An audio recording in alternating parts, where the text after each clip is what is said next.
세계 가상화폐 시장을 뒤흔들고 있는 국산 코인이 있습니다. 한국인이 만든 테라와 루나입니다.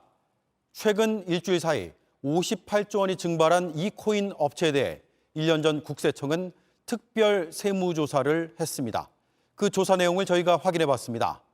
테라와 루나를 사용한 법인을 전수조사했고 코인 시세를 마음대로 조정한 정황도 일부 포착했던 것으로 파악됐습니다. 이미 그때 범죄 정황이 발견됐다는 얘기입니다. 그런데도 국세청은 수사 의뢰를 하지 않았습니다. 그리고 1년 뒤 테라 루나 사태가 터졌습니다. 첫 소식 정혜성 기자가 보도합니다.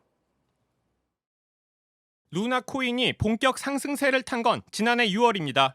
한 달 전 119달러, 우리 돈으로 15만 원까지 치솟았지만 최근 99% 넘게 폭락했습니다. 상승세를 타기 직전인 지난해 5월 초 서울국세청 조사 4국은 해당 코인을 만든 테라폼 랩스를 겨냥해 특별 세무조사를 시작했습니다.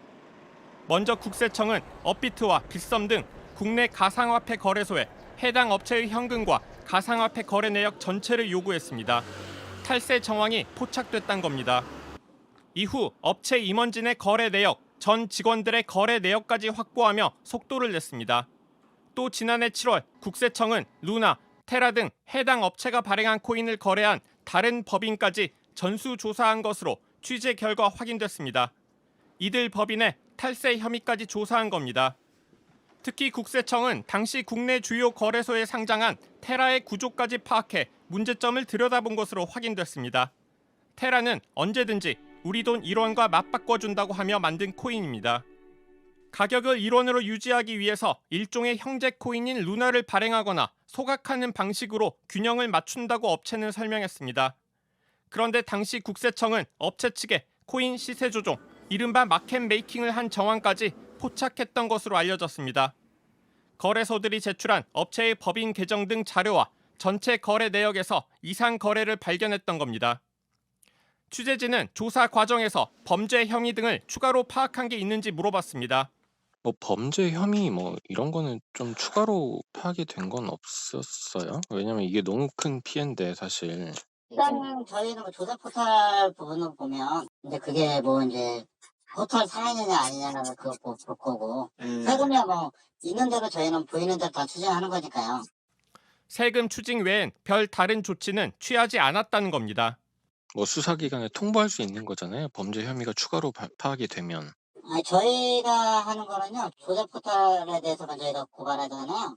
결국 수사 의뢰는 이루어지지 않았고 이후 테라는 해외 거래소까지 진출했습니다. JTBC 정혜성입니다. 네, 국세청은 1년 전 세무조사에서 이상한 점을 또 포착했습니다. 업체 대표인 권도형 씨의 자금 흐름입니다. 권 씨가 수억 원어치 코인을 특정인에게 계속 보냈고 이를 현금화한 정황을 포착한 겁니다. 마찬가지로 세금은 물렸지만 당시 수사로 이어지진 않았습니다. 계속해서 정혜성 기자입니다. 루나와 테라 발행 업체인 테라폼 랩스의 권도영 대표입니다. 국세청이 권 씨의 금융 거래 내역에 집중하기 시작한 건 지난해 7월 말입니다. 권 씨가 현금과 가상화폐 등을 누구와 주고받는지 등을 확인해 본 겁니다. 그런데 당시 국세청은 이상한 점을 포착했습니다. 권 씨가 수억 원어치의 코인을 여성 A 씨에게 지속해서 보냈고 A 씨는 이걸 현금으로 출금했다는 겁니다.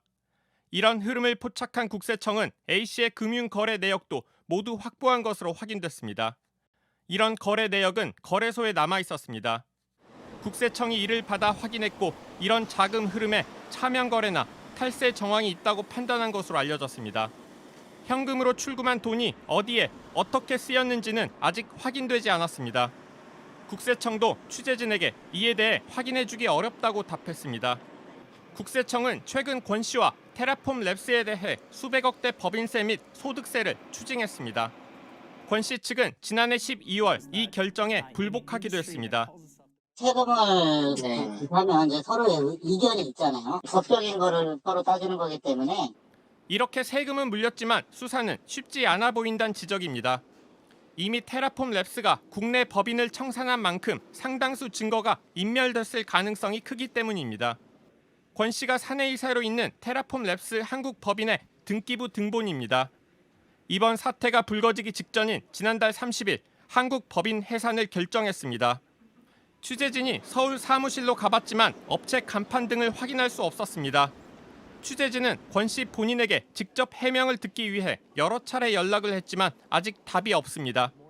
JTBC 정혜성입니다.